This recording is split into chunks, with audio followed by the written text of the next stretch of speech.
Hey. This is Late Night Talk with Straight to the Truth coming at you. Tonight's story is featured out of North Carolina, Charlotte, North Carolina, where 8 officers were wounded. 4 officers passed away, and 4 more are in critical condition. It is being said that there was a standoff. Um, it says that North Carolina police officers were making an attempt to serve a warrant at a house. When approaching the house to serve the warrant, the officers were shot at. Open gunfire came from this house, and 4 officers were killed, and the other 4 officers were badly wounded. We're going to listen in on a little bit of this news conference and see exactly what is going on.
We still have a lot to uncover, a lot of questions that are not answered right now.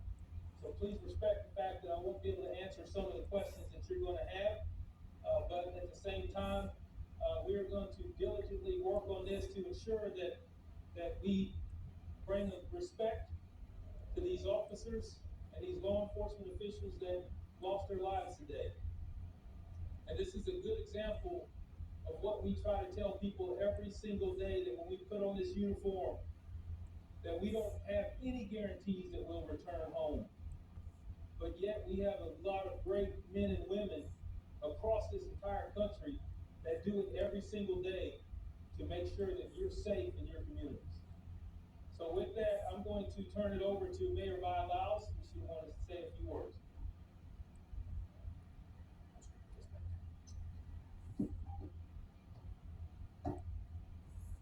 You never know what your day is going to be like. You can't plan things like this to be in this space at this time.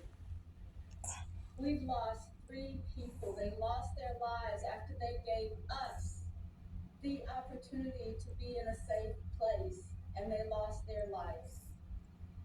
These are people that care deeply about what they've done for a profession, and now today we have to say to them how much we are grateful for what they have done. We won't know very much about what happened until their investigation is done, but I know this about our community. Our community stands up for people. They stand up for all of the people that work for us, that make it possible. All of our officers, if you had a little bit of a problem driving around today, I don't think anybody was too worried about that, because we know that there is a reason for this, and there's a reason that everything happens, and sometimes we don't understand it. But at this point, I know that this community will seek understanding. I know that our police department will seek understanding. I want to say this.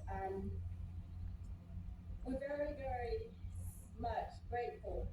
Today I heard from the White House about the loss of our officers and the situation that we were having to adjust to. I've heard from Congresswoman Adams as well as Congressman Jeff Jackson. On the way over here, the Speaker of the House, Tim Moore, and the President of our state Senate, Phil Berger, they all talked about what can they do to help us. Now, we may not know what help we need right now today, but we do know that when people reach out to say, this is something that is important that has happened, and they want to be a part of whatever we do, because there will be a time that we will commemorate these people that lost their lives. You think about it. Your father, your husband, your friend, your neighbor, all of them were one person like that. And today they're not going home. 3 people lost their lives today. And the most that I can ask of our community is that we honor and respect them for all the work that they've done, all the work that we will do to make it possible for our city to be safer. Every one of us wants to be in a situation where you get up this morning and you get to come back home. And someone didn't today. Keep your prayers, keep your faith. Make sure that these officers who have families have people to reach out and help them up, because they will need this. And we are a city that will make it possible for them to be this way, to be able to live and know that we honor and respect the loss that they have. Thank you very much for this time. Thank you, Mayor. I want to take just a moment just to clarify. There was a total of 4 CPD officers are struck by gunfire today, and 4 task force officers. That's a total of 8 law enforcement officers who were struck by gunfire today. Okay, so let me just stand to be corrected. There was 4 law enforcement that was shot. I think they said three of were died and the other ones were injured badly. So 8 officers, law enforcement, lost their life today due to a shootout from house that a warrant was being served at for felony having possession of a gun, a felon having possession of a gun. They are just holding a press conference, giving a little bit of information of what's going on, what happened, how it happened, and we were listening in. We're going to get back and we're going to listen up a little bit longer. Okay.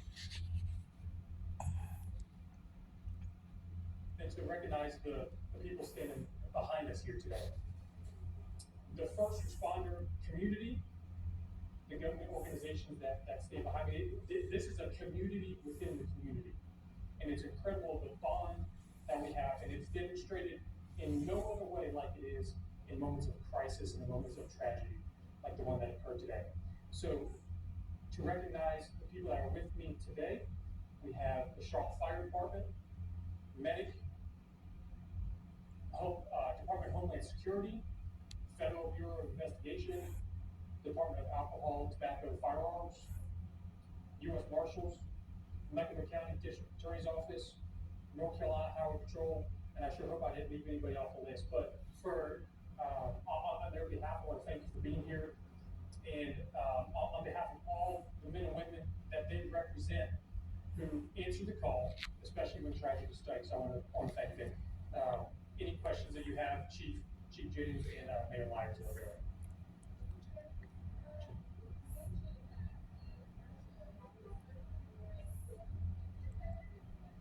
Yes.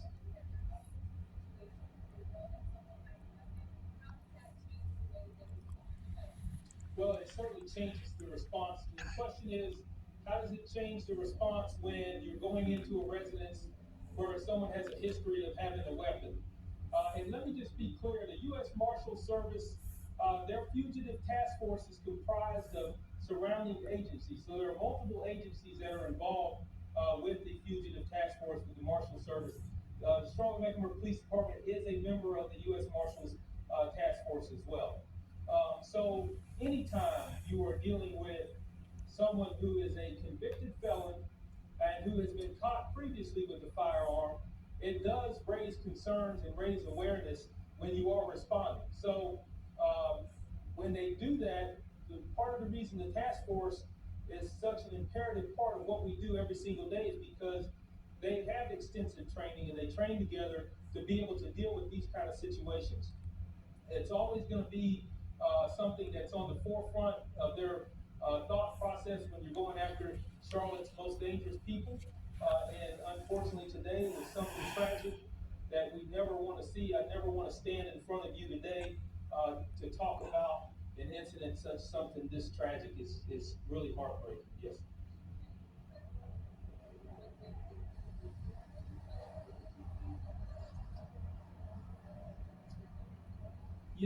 I'm not ready to tell you all of the agencies. What I can confirm is that 4 CMPD officers were shot. One CMPD officer is in very critical condition at this point.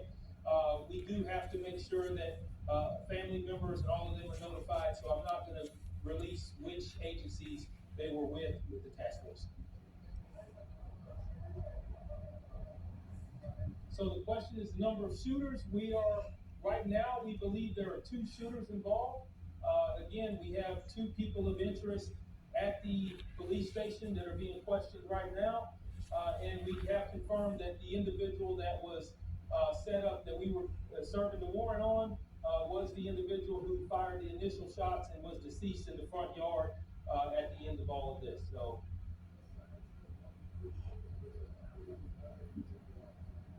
the other officers, besides the officer that's in critical condition, the other officers are stable. The degree of injuries are varying, anywhere from a graze wound to a wound that requires a little bit more attention, but they are stable and expected to be okay.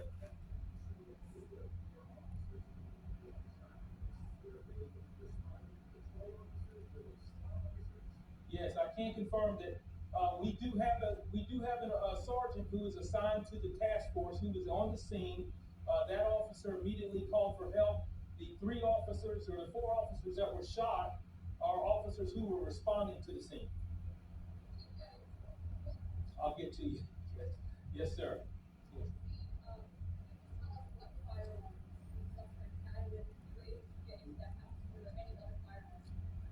That's still early to tell. Right now, we're still doing the investigation in the house. I can't tell you it was a high-powered rifle that was involved on the suspect. Yes, sir.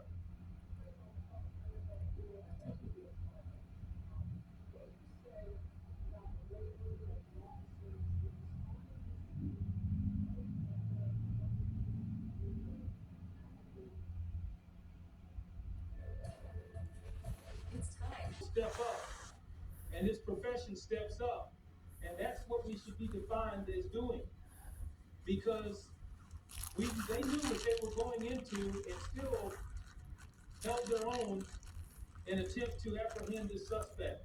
They knew that they had officers that needed help, that needed to be extracted from that location. Yet they went in, some getting shot themselves as a result. So the bravery, the heroism, everything that goes down with that defines what our profession is, our people demonstrated that today, and I couldn't be more proud of the response. I couldn't be more proud of the partnerships that we have at every single level of law enforcement, every single level of public safety. I can't say enough about the phone calls, the text messages, the support, and as you heard Lieutenant Petrus say, or the mayor say, that a lot of it is, what do you need? How can we help? And it just, in times like this, that's exactly what we need in these situations. Chief, in terms of other surrounding areas, law enforcement agencies, do you have any having particular Yeah. Yeah, so the question is, how many other agencies are with the fugitive task force or just responded? So the fugitive task force, I don't have the exact numbers.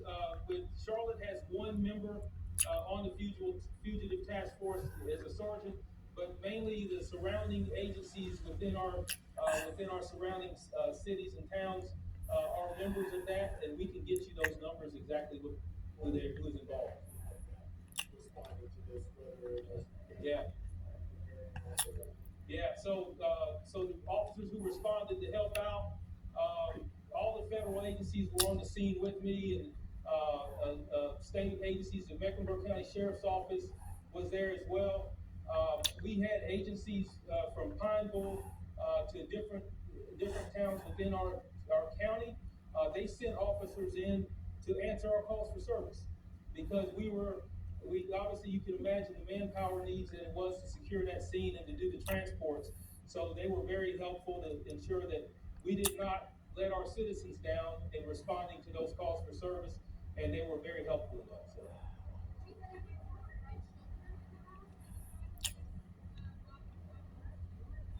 No children in the house. There was 1 juvenile that we did get out of the house, though. Yes.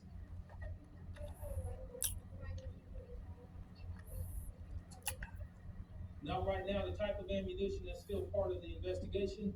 All of that will have to be looked at as far as when we get into the house. Also recover any projectiles that might have been taken out as treatment to the officers. So there's a lot that we still have to uncover. We're not there yet.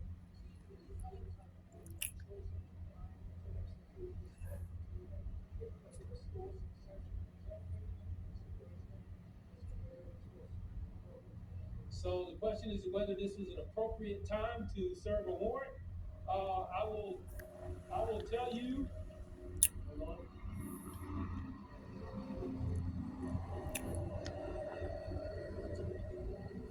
I will say, when you're talking about a felon who has propensity to carry a firearm, there is no great time to do it, whether it's in the middle of the night or in the middle of the day.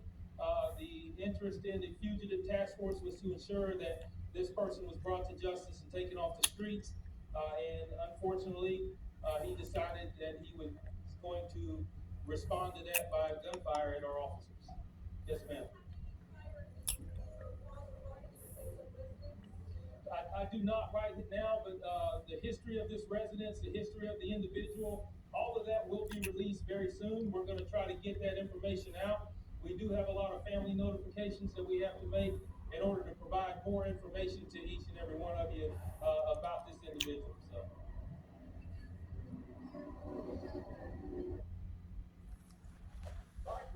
Area okay to go back to normal duties? Yes, we're going to be at the residence processing the crime scene probably for several hours. But as far as the lockdowns and closure of roads and all of that, we have opened that back up. The house has been secured, our officers have been cleared, and now comes the tedious task of ensuring that we collect the evidence and process the scene. Yes.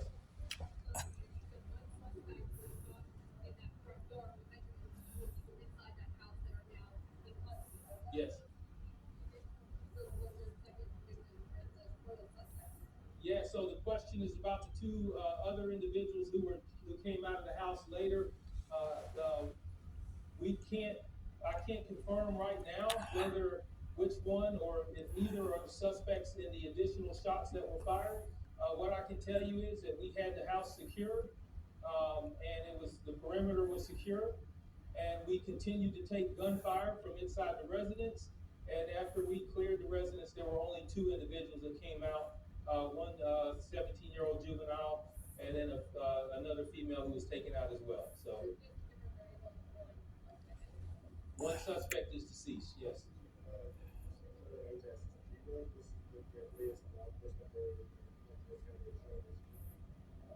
I cannot. I've been with the Charlotte Mecklenburg Police Department for 32 years.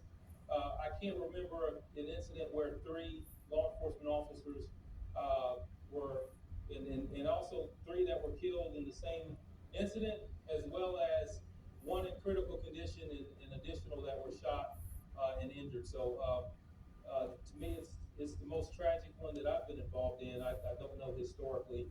I can't imagine that there's one that's any worse than what we're seeing today.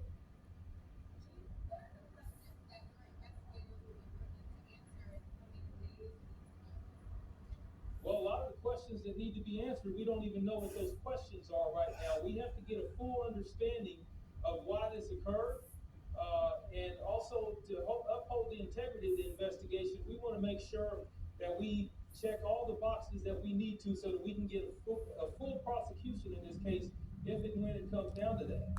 We know some answers, but we still have many that we have to clear up, and many that we have to continue to work on until we can really lock down what happened, who was involved, and move on from there. So.